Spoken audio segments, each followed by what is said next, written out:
Welcome to Behind the Muscle podcast. Today's guest is an NPC bodybuilder. Today's guest is Jaggar Holbrook. Jaggar, welcome to the podcast. Thanks for having me, brother. I appreciate it. Yeah, no, you're welcome in. I know you're super deep into prep here for North Americans, just a few days out. So I appreciate you coming on, man. Looking forward to chopping it up with you. Before we kind of get into too much of the bodybuilding talk, I'd like to know, who are a few of your favorite bodybuilders of all time? Yeah, so number one overall is definitely Dorian Yates. Just something about that, his back, of course, and then his lats from the front, I always feel like were super impressive. And then my second is close. It's in between Jay Cutler and Kevin Levrone. I just always liked Kevin's shape and like how he would move whenever he was posing. It was very fluid. And then Jay, there was something about how he got second so many times, lost, and then came back and did it and won again. And then my tied for third and fourth would be Ronnie and Phil, just because I feel like they were genetic freaks and they just looked real good. But cool, man. So that's probably my top. That's quite the lineup right there, man, for sure. Yeah. So, all right. So, why don't you tell us, Jaggar, at what age did you start lifting weights, and why did you start lifting weights at that specific age? Yeah. So, it was actually like a family affair, kind of. My grandma, my dad, and my uncle all went to the same gym. And they would take me a couple of times just to like go check it out. And then I actually asked for for Christmas when I was 13, I asked for a gym membership.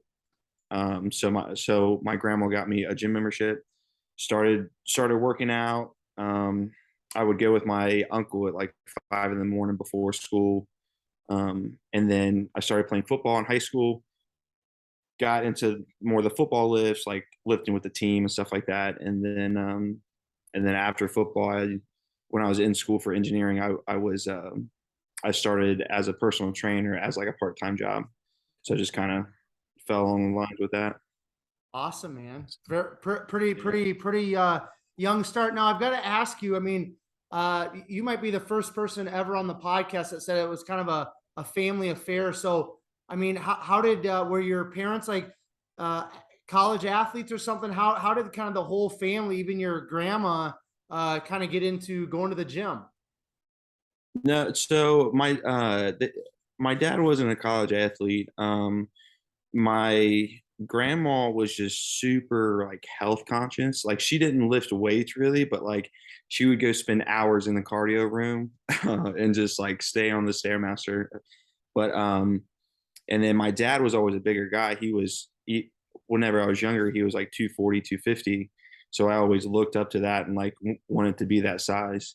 And then my uncle was the one in the family who always had the 6-pack. And I used to be like, dude, show me your 6-pack. I just want to get that. You know what I mean?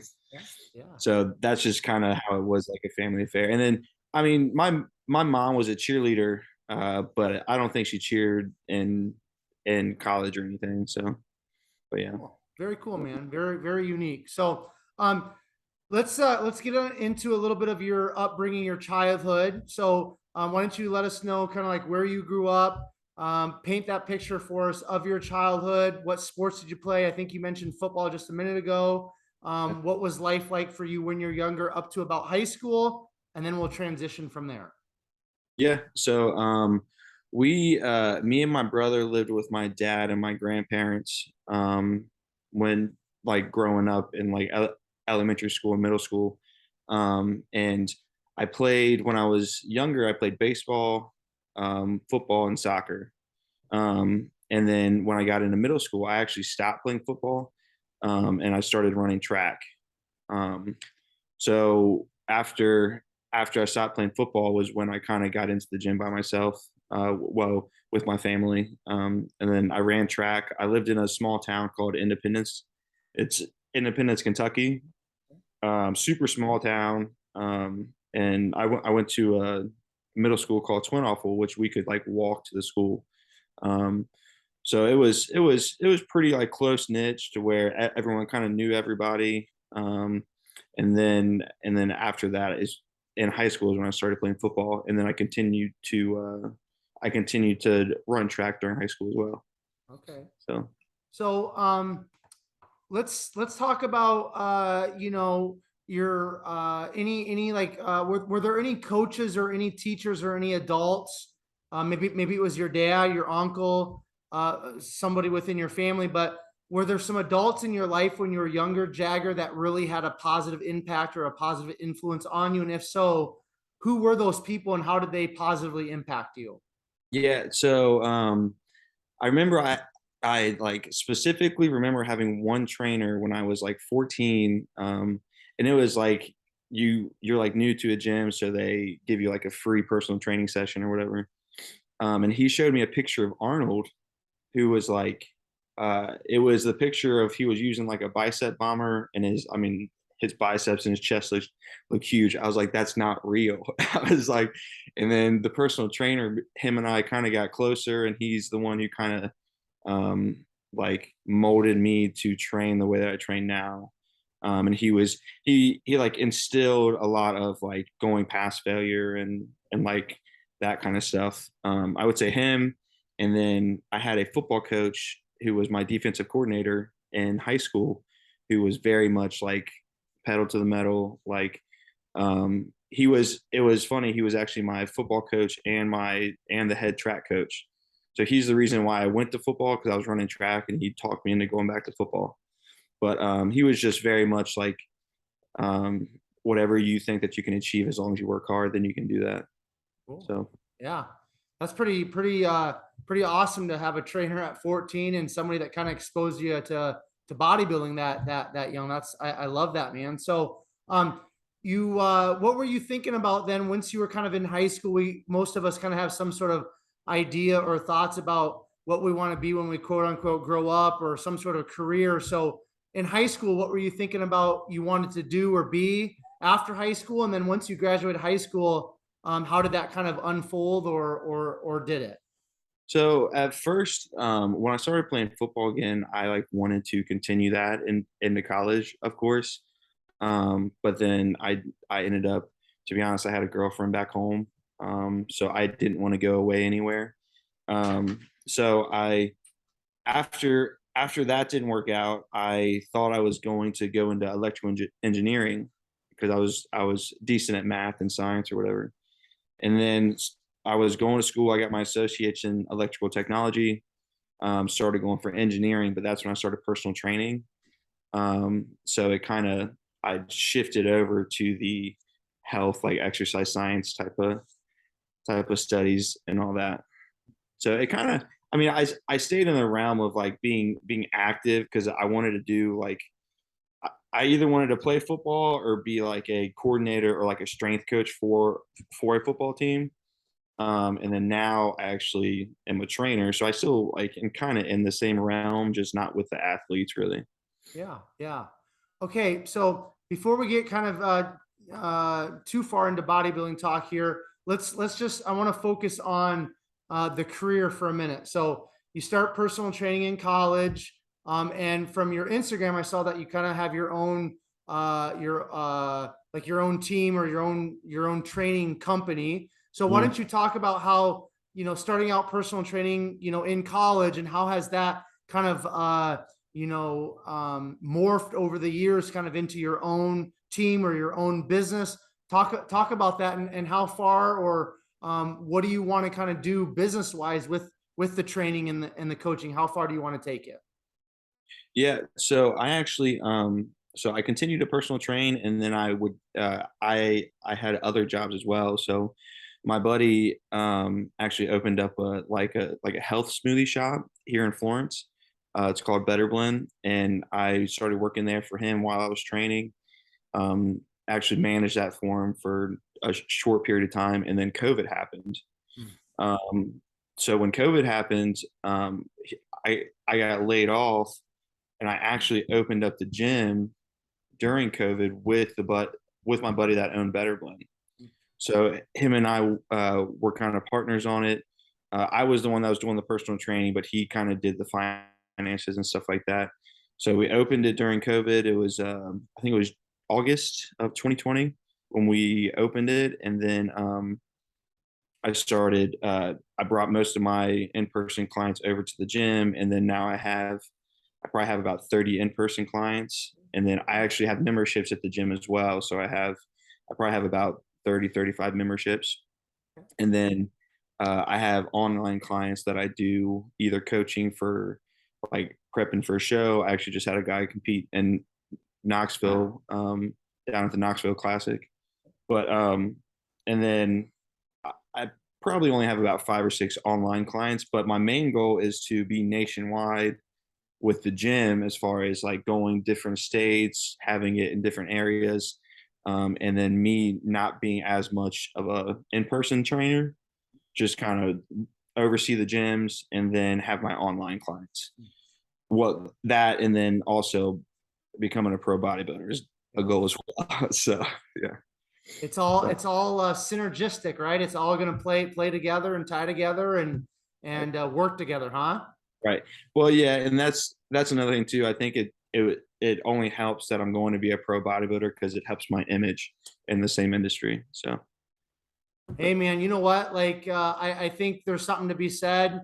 I don't think I know there's something to be said about people that practice what they preach, you know. So I mean, I tell people all the time, you know, as somebody who owns a gym and personal trains, I'm like, dude, like, are you gonna go to, if you want to lose weight and you walk into a gym, are you gonna walk up to the personal trainer that looks like they're 50 pounds overweight to help you lose weight, or are you gonna walk up to the person that looks lean, that looks jacked, that looks like they know what they're talking about, even though maybe they don't have the education or they don't necessarily know what they're talking about. But most people are going to walk up to the person that at least looks the part, right? So if you have the knowledge, if you have the experience, and you have the looks, like that's kind of like the home run right there in my estimation, right?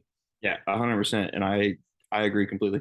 Yeah, I mean, it kind of makes sense, but I don't know. Yeah. We're kind of living in a weird world where sometimes things that you would think make sense, they just don't make sense. But that makes sense to you and I, so we'll leave it at that. But that's Yeah. cool, man. I love that. I think that's great. Now, how big of a gym is this, or is this kind of more like a studio? Are you guys then wanting to kind of expand where you're at now, or what does that kind of look like in terms of the actual gym, the brick and the mortar?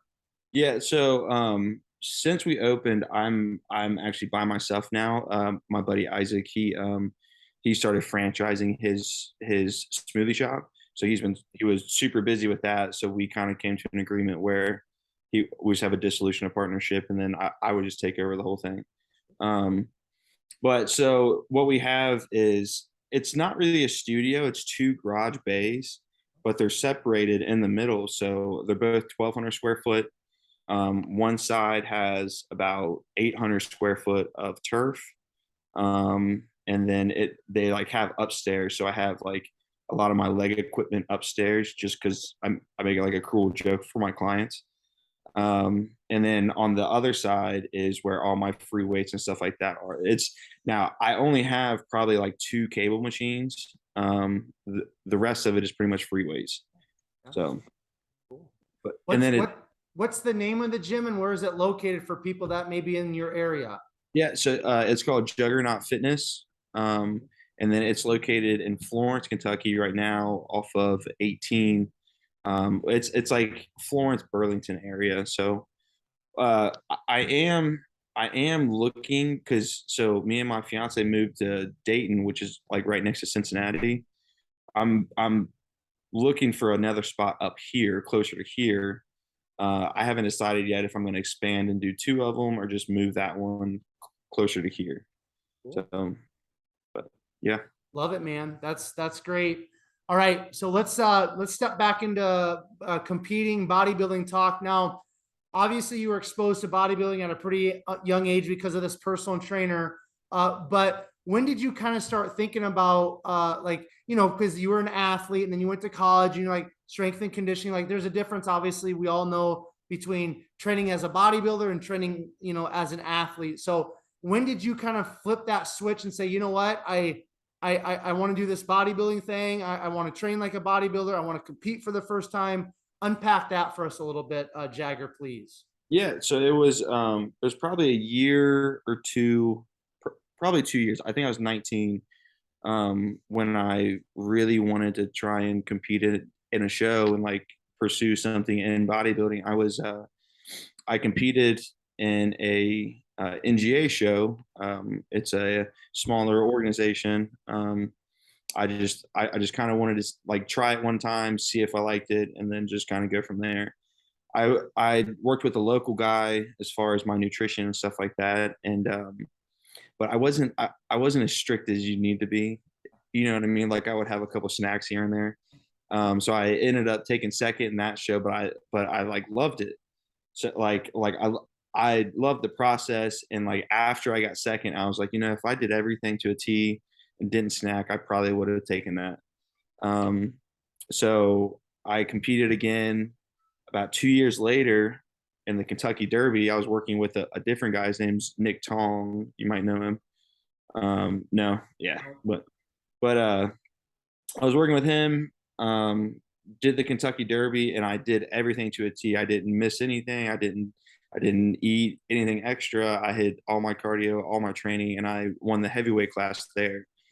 Um, now I took about 2 years off, I think, um, because I like, and it kind of pisses me off to think about it because I had this girlfriend, and it was kind of like deteriorating our relationship, and so I took a little bit of time off from like being as strict on my food. I still trained as much, but just didn't watch my food as much as I should have. So I missed about a year and a half to 2 years of really good progress that I could have had. And then I came back and competed in the Derby again last year in 2021, and I won the heavyweight class again. And then now we're here. So. Okay. Those girls, huh? They'll Well, get us. yeah, it was one that I was with since high school, and there were a bunch of things that I should have just been like, you know what, I'm gonna step back, but you know how it goes. You live and you learn, man, right? It's just part of the life experience. It's all good. Okay, so what is it about bodybuilding, Jagger? I mean, you just said earlier that you want to become a pro bodybuilder. I mean, that's very high aspirations. That's a lofty goal.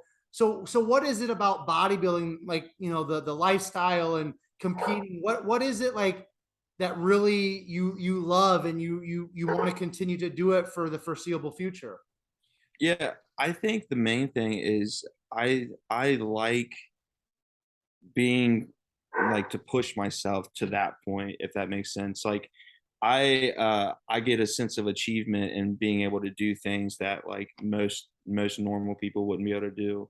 um and it's just something about like your body can do so much more than you actually think it can, and like that, I think that's the main part that like intrigues me, is like being able to take your body and put this much muscle tissue on while being super lean. I feel like that's like a super big like achievement to be able to do.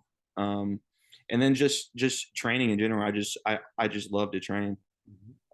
Even if I'm going heavy, if I'm going light, I just love the environment of the gym, and I love being in that little space, you know what I mean? Yeah, So I do know what you mean, man. So since we're there on that topic, let's talk about training for a minute. What's your training kind of like right now? Your philosophy, the way that you train, has it evolved, you know, over the years? If so, how has it evolved, and maybe why has it why has it evolved? Was it because of a coach or some coaches or your own research? So touch on your training for just a minute.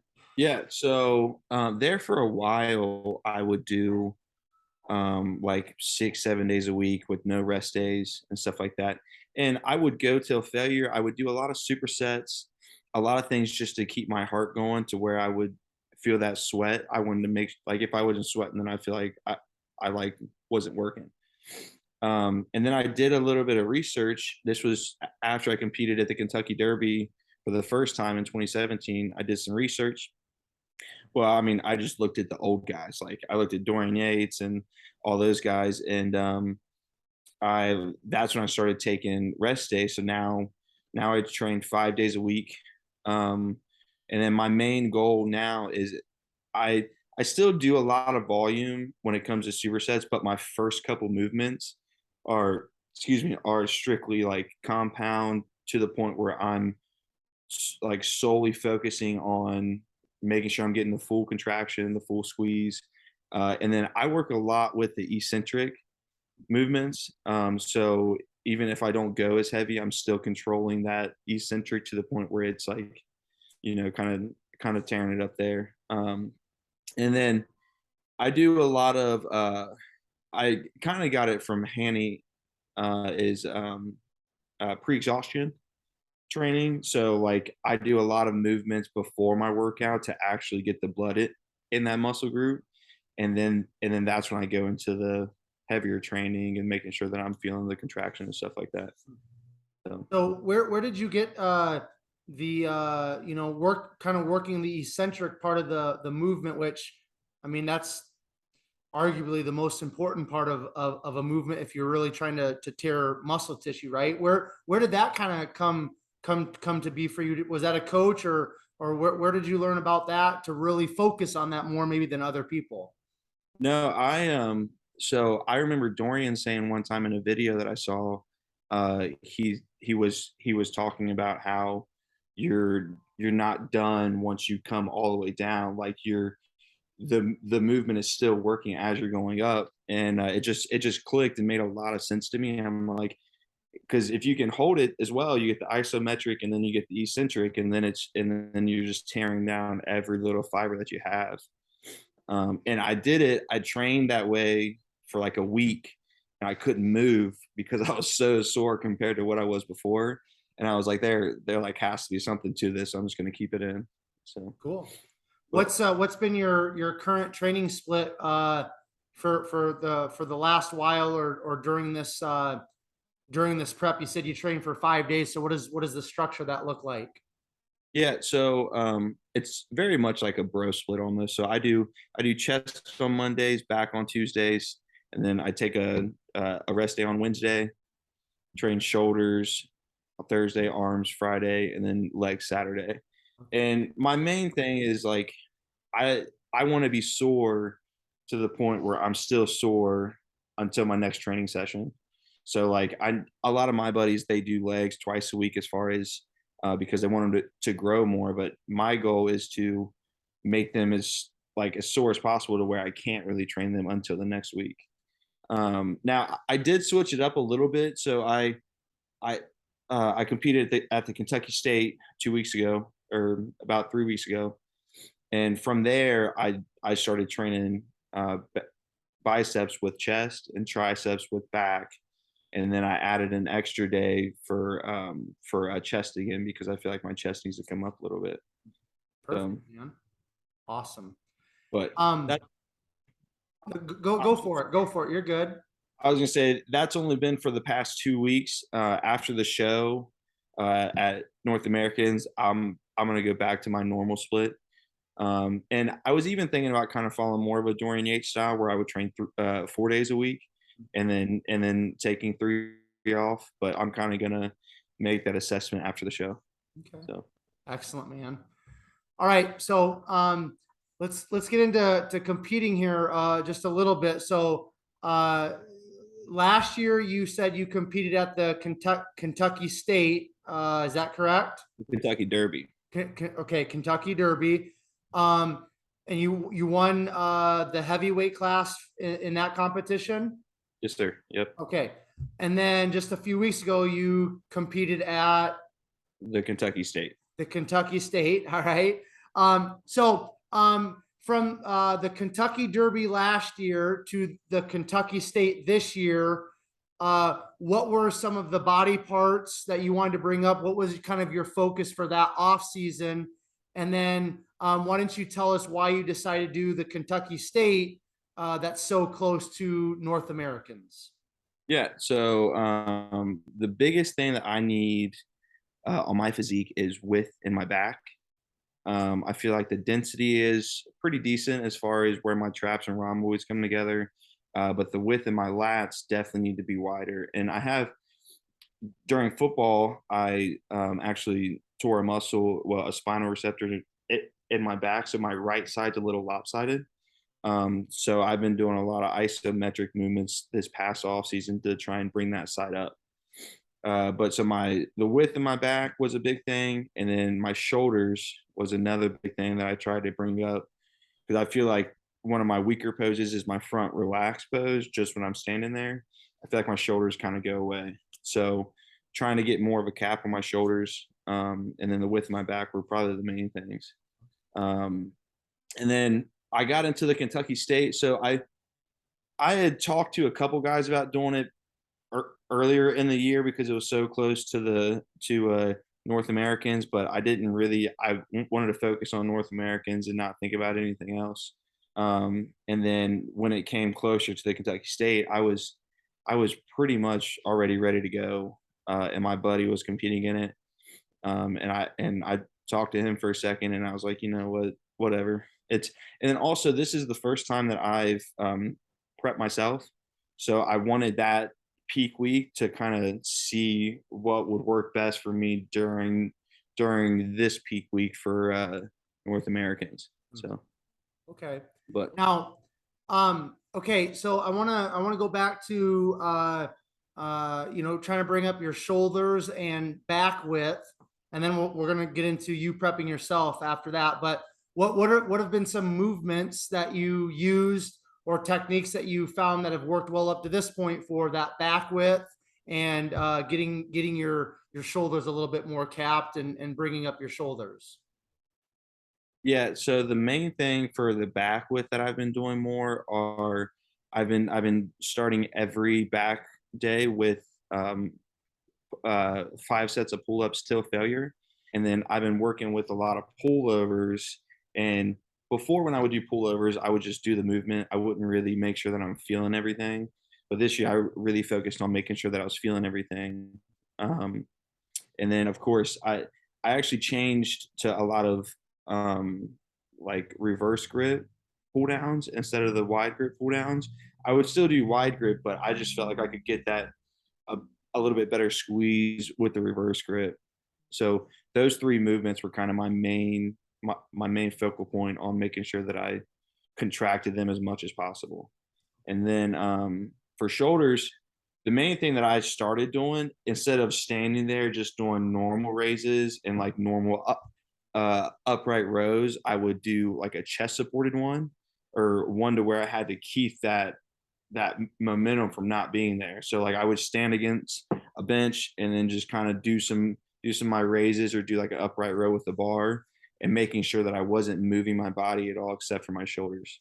Those were the because I used to always grab the 80s, you know what I mean, try and swing my body up, whatever. But so just making sure that I was feeling my shoulders a little bit more was probably the main thing, especially in the side raises and in the in the upright rows. So. Okay, excellent.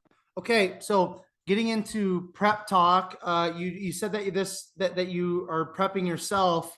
Mm. What I'm very curious what because there's not a lot of guys that do that anymore. What why did you kind of come to that conclusion that you wanted to prep yourself for North Americans?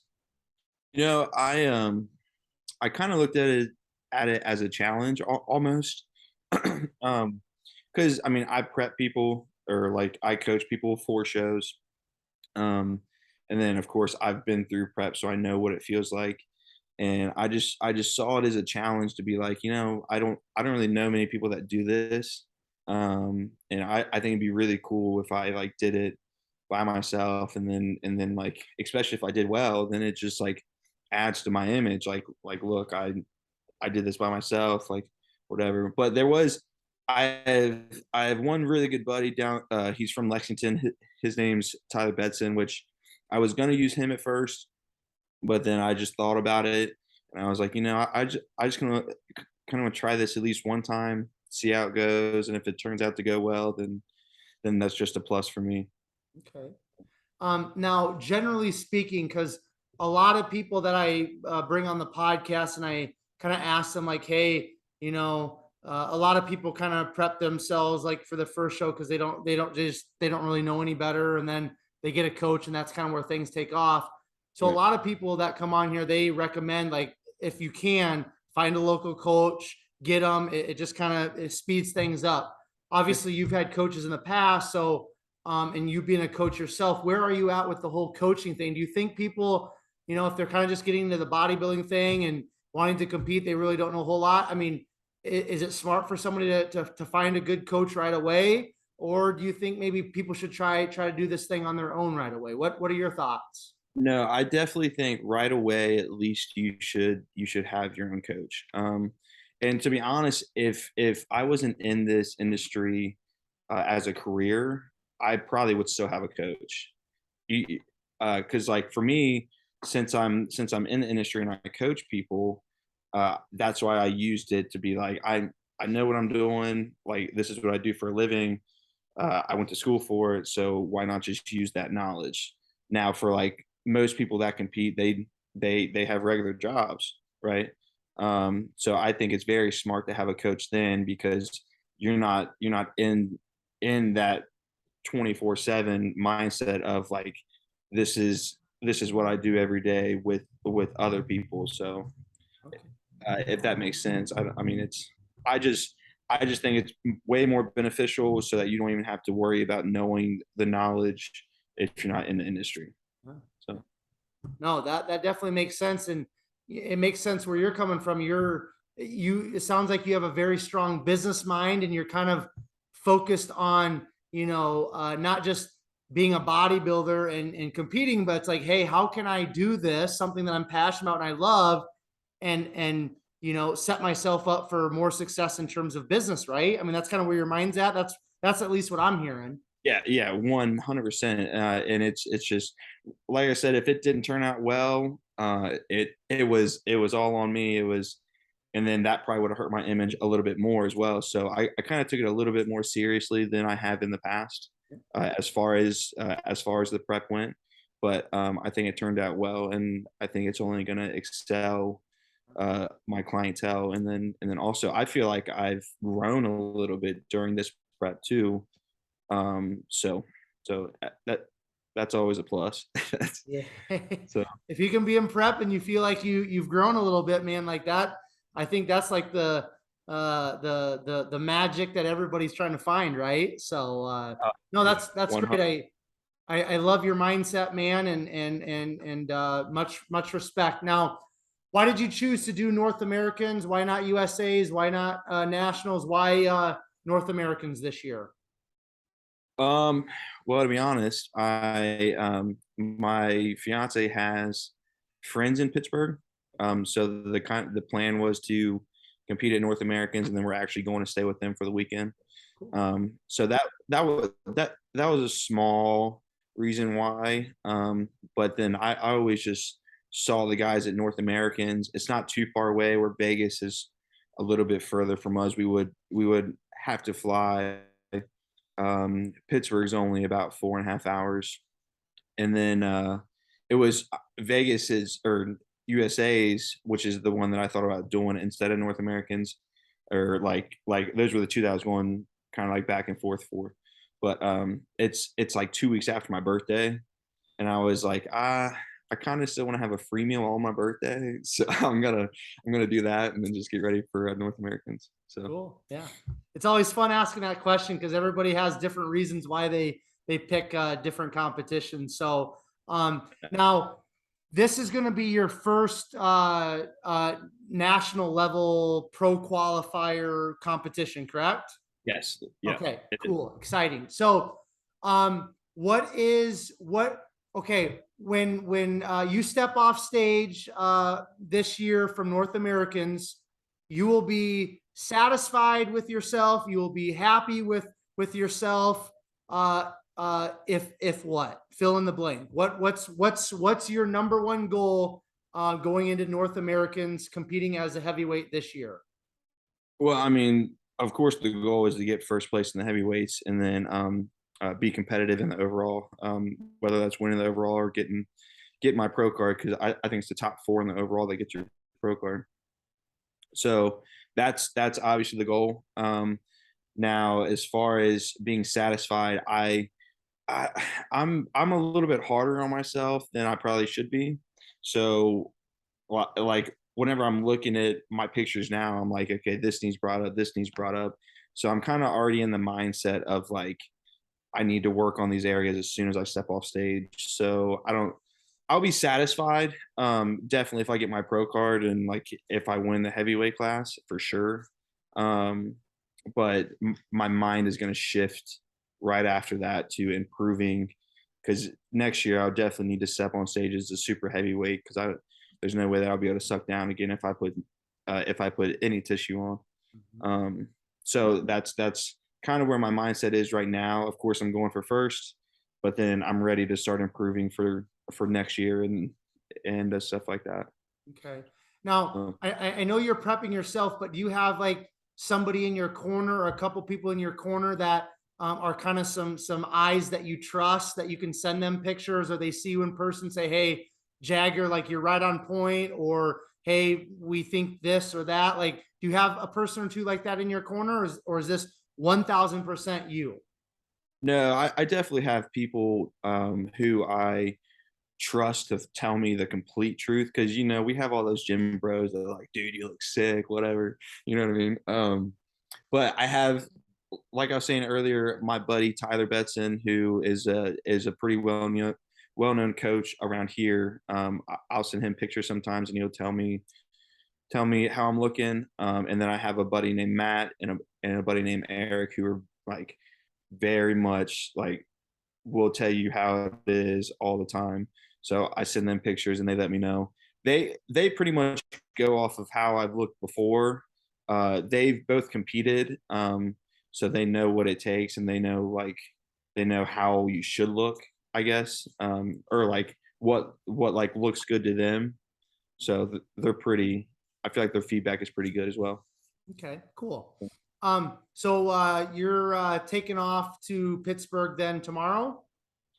Yeah, we're gonna leave tomorrow. I think we can check in our hotel at like 2, so we'll probably leave about 9 or 9:30. Okay. So And then you guys from the other conversations that I've had, the prejudging for men's open bodybuilding, is that on Thursday? yeah, it's Thursday at 8 a.m. Okay, wow. But I think they have early check-ins. Like we can check in early on Tuesday night instead of checking in Wednesday. So when we get up there tomorrow, I'll probably just go ahead and check in tomorrow. Okay, So, cool. In terms of your competition, how do you kind of approach that with Instagram, social media? Do you kind of know who you're going to be competing against? Do you not look at that? You don't care? What's your mindset? What's your approach specifically with North Americans this year?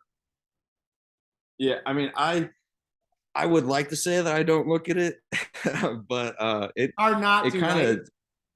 of yeah, it's especially with this being the first national show. Like I mean, it's a little intimidating because it's the best like around here or the best in the country really, and then some people come from out of the country.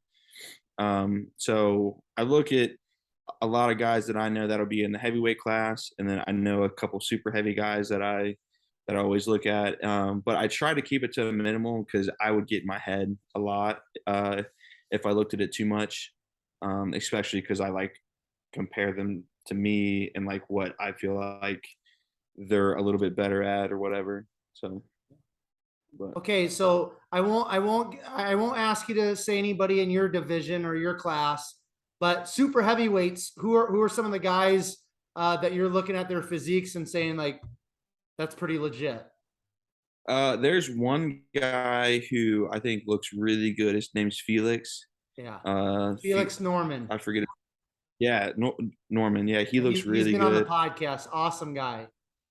Yeah, yeah. So my buddy actually told me about him. So my buddy's a power lifter and he's sponsored by MCS or uh, Tiger Fitness, which is the same person that Felix is sponsored by.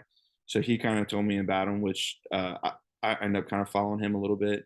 And then there's the guy that I think he got second at USA's. I forget his name, but I think Brandon. he's one of Matt's. Yes, yeah, yeah. He looks super good too. So he's been one that I've been kind of following as well. So, but Yeah, Brandon got second.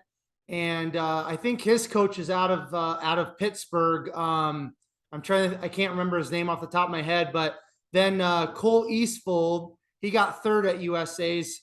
Matt Jansen is his coach, so maybe you were thinking of him too. I don't know, but Yeah, that's probably who I was thinking of as well. But Brandon, I know I've seen him a couple times too, so I've kind of creeped on his page. But cool, man. Okay, so we're gonna kind of start wrapping things up here, Jagger. I want to touch on a couple more things here, and then we'll head towards that finish line. Um, yep. Okay, so North Americans is done and over with.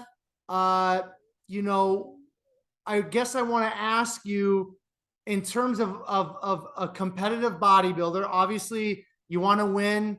You want to get your pro card this year. That may happen, that may not happen. But when your time is up as a competitive bodybuilder, like what do you want to have accomplished? How far do you want to take this bodybuilding thing? Is it stepping on an Olympia stage? What is it for us? Let us know, please. Yeah, it's 100% getting on the Olympia stage, being competitive there, being competitive at the Arnold Classic, because we're pretty close to Columbus, so we go up there every year.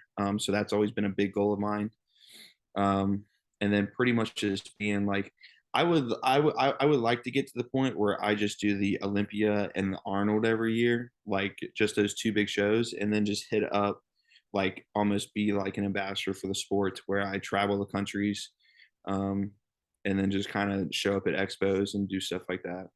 So Full time bodybuilder, huh? I would love to do that. Yes, that would be fantastic. Yeah. Awesome, man. Awesome. I love that. You want to have a family and stuff someday? Is that a goal of yours as well? Yeah. So me and my fiance, I just got engaged back in January, and then we're actually thinking about going. Uh, we haven't decided yet, but we've talked about going and eloping in November. We're still kind of just seeing what we can get away with, because we don't want to make anybody mad by not coming to our wedding or whatever. So, but yeah, we're definitely we want to have kids. She wants to have kids now, and but so we're just kind of waiting, seeing what happens, and then yeah, just going from there. Cool, man. Yeah. You seem like a down to earth guy, and that seems like something that, might be in your future. I think you'd be an awesome dad, man. How much cardio have you worked yourself up to during this prep? Yeah, so people are gonna hate this. I do I think the most cardio that I did this prep was 35 minutes fasted, and then like 15 minutes post workout, and that was for like maybe 2 days, 1 week, and then I just went to 35 minutes fasted for 5 days a week, and I haven't done cardio in 2 weeks.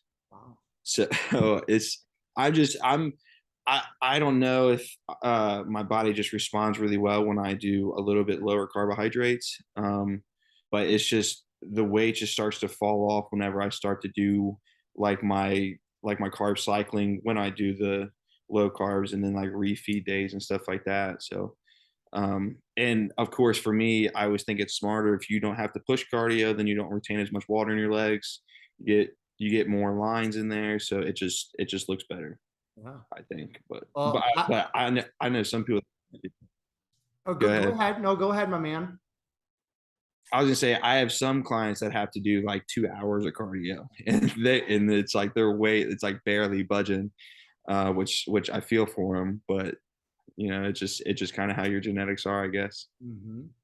Yeah, I saw some pictures obviously on Instagram of you, and I mean your legs are definitely look like a strong point. You got cuts in them, and that's got to be something that's pretty cool. Because honestly, I always go back to like Jay Cutler. He had some just unbelievable cuts in his quads. Obviously, Ronnie Coleman did, but I don't know, man. I don't know what it is, but nowadays I don't see those deep cuts. I mean, I see guys with big legs, like big Yeah. quads, but those deep separated quads, I just on the amateur or the pro level, I don't see it as much. And I saw your legs and you got those cuts. I'm like, I think probably a lot of it has to do with genetics, but I mean, there's got to be something you can do in terms of training, nutrition to maybe to get your point, get your legs to that point where they are that diced and cut, you know? Yeah. No, it's funny. I actually had the same conversation with someone the other day. I feel like especially in the quads, they just don't look as, like you were saying, as deep and like as many lines. Like they're huge. And then their hamstrings, like you can't see all three parts of the hamstrings, and the glutes really, they're hard, but they're not like those, like, like what's his name? Rich, uh what's that one older bodybuilder who had like super deep glutes? I'm pretty sure his name was Rich, Rich something. His Safari. last name started. Yes. Yeah, I'm pretty sure it was him where his glutes were just like look like you took a razor blade to them, where they're just so deep. And I just feel like you don't see that anymore. So that's that's something that I really try to bring is really detailed legs, and legs are one of my stronger points. So that's something that I kind of take pride in. Cool, man. Yeah, like I said, I saw some pictures of you on Instagram, and I saw the quads, I saw the cuts, and that's respect for that, man. So, all right, let's start wrapping this up. Let's head to towards the finish line. Jagger, I want to ask you this. I kind of like asking everybody this question, or most people. What do you feel like bodybuilding has given you, or what do you feel like bodybuilding has taught you? Um, I would say it's gave me a different outlook on life, really, because you never really like appreciate the things until you don't have them, right? And so when you have to sacrifice so much to during prep, like you can't really go out, you can't eat certain food, and like eating and drinking right now is such a it's like a social thing, like everyone does it. Like you have to sacrifice so much, and you like when you're done, you almost don't take for granted any of that, which is kind of like it just gives you a different outlook, or a better outlook, I think, on life, which makes you more grateful for the things that you have, like while you're able to do them, if that makes sense. And then I would say another thing is just like pushing yourself past the limit that like you mentally think that you're able to go to, which instills work ethic and like everything else. So Is there a food or a meal that when North Americans is over that you're really looking forward to having? um so we have a reservation for a burger joint Thursday night.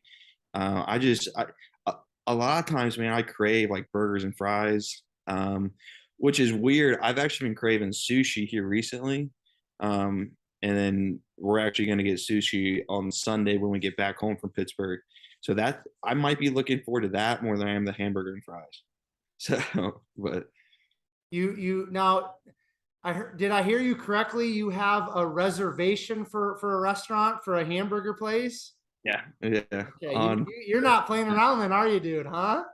it was more or less like we I have a lot of people, well, I have a couple people going, and I didn't want to like go somewhere and wait like 2 hours. So I was like, I'm just gonna make this, and then if I'm not done, you guys just go there and sit down or whatever. Um, just trying to accommodate everyone else coming up there. Such a gentleman. That's great, man. You definitely have that business mind of thinking forward, thinking ahead. Okay. Burger, fries, sushi. That's okay. Is like ice cream. Is there anything that's like really junk food, really out there that you're hoping to have at some point, after the competition? Yeah, we'll definitely get ice cream. I'm a huge Reese's and like ice cream person. Nice. Um, so I usually always get like a scoop with something with peanut butter, and then a scoop of cookie dough or cookies and cream. Mm. We have a it's a Cincinnati known place. It's called UDF, and they have the best milkshakes. So whenever we get back home, I'll definitely be getting a peanut butter milkshake. Okay, now we're talking, dude. Now we're talking. Ice cream, peanut butter. That's some cheap food right there. Yeah. All right, man.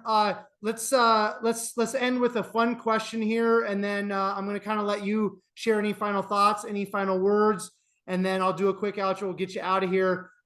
What is your biggest gym pet peeve? If you have more than one, feel free to share.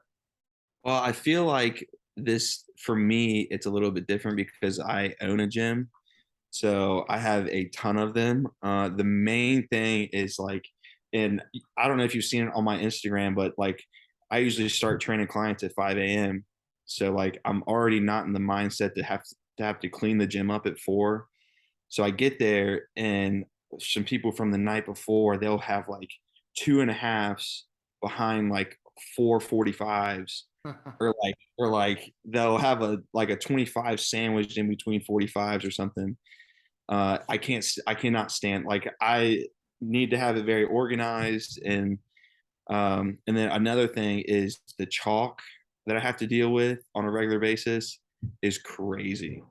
Like there was one time I was looking at the camera because there was chalk from my garage door to my deadlift platform, which is about 800 foot. And they set the chalk open. It was a tub of chalk. They left it open in front of the fan. I have this big fan. They put it in front of it and it blew everywhere. So ever since then, I kind of took the chalk away from everybody. I'm like, if you want it, then you can bring your own. So, but yeah. What did you do with that person when you found that person that put the chalk in front of the mirror? Did you kick him out, or did you just have a little chat with them? No, well, he's a buddy. He's a younger guy that just graduated high school. So I kind of roughed him up for a second and then just kind of gave him some crap for it. Okay. But I think you're probably a little bit nicer than me, man. I own a gym too, and I tell you what, like I love the gym, but when you own a gym, like it changes your perspective in terms of gym life and just people. It's like, dude, how ridiculous can people get? Like it's just, I mean, you see it, like if it's not yours, people, like literally people just don't care. Like, oh, I'm paying this amount of money, so like I can do whatever I want at the gym, or I can it's nuts, man. That's why I train out of a garage. I don't even train out of my own gym because I just got to get away. You know what I mean? yeah, 100%. And that's what I started doing during prep. So there's a gym closer to my house. It's called World Gym. And I started going there for the past like 4 weeks of prep just to I'm like, listen, I need to put my headphones in, not have to worry about members coming up and talking to me and stuff. Oh yeah, man.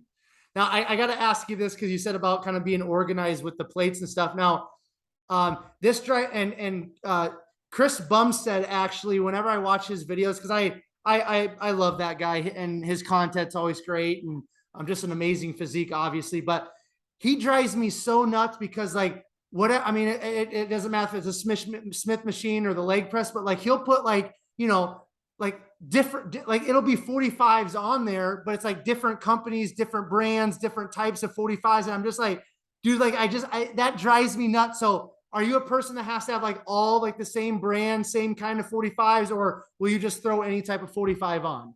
So it depends. If I'm doing squats, whether it's on a Smith machine or just a regular one, or if I'm benching or deadlifting, they have to be the same one. Okay. But if I'm doing like the leg press or the hack squat, I don't really care that much. Okay. So like I have most of my plates at the gym are all the same brand. They're like the gray iron ones. But then I have a couple rubber ones, and I'll throw those on the leg press sometimes just if I need like extra weight or something. But definitely if I'm doing my compound movements, there's no way. And they all have to be facing the same way or else I'm gonna lose it. So but Yeah, no, I'm the same way. Every time I see Chris loading whatever he's loading, and he has like, a rubber 45, he's got an Ivanko 45, he's got, I'm just like, oh dude, how can you do that? And like some of them are like bigger, some of them yeah. are like a little bit smaller. I'm just like, oh man. But anyways, I guess he's Mr. Olympia Classic Physique.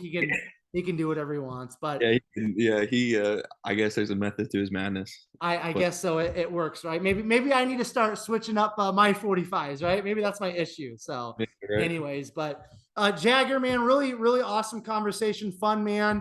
I love your mindset. I love your just your positive vibes that you're giving off, man. I really want to wish you luck here, just in a couple short days at North Americans. I want to thank you again for coming on, sharing your story, talking about prep a little bit, talking about life bodybuilding.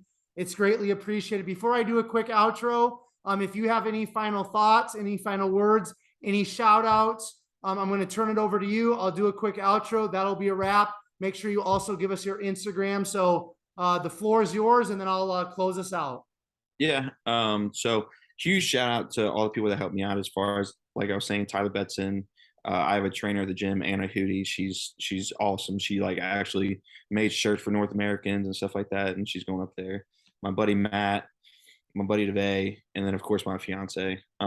They're all been super, super huge in my process along with this prep. And then as far as my Instagram goes, it's actually Jaggar not. So instead of a U for Juggernaut, it's like JAGGERNAUT 3. I try to be more active on it, which I could probably do a little bit better at it, but I'm kind of an introvert sometimes. So but yeah, other than that, I appreciate you having me on. So. Okay, quickly here, if somebody wants to train at your gym or connect with you or reach out to you for coaching, training, all of that, is Instagram the best way that they can do that? Yeah, Instagram is the #1 way to do that. I believe my email's on there, my the address for the gym and all that's on there as well. And then Facebook is another good way. It's just Jaggar Holbrook. But I'm usually a little bit quicker to respond to Instagram for sure.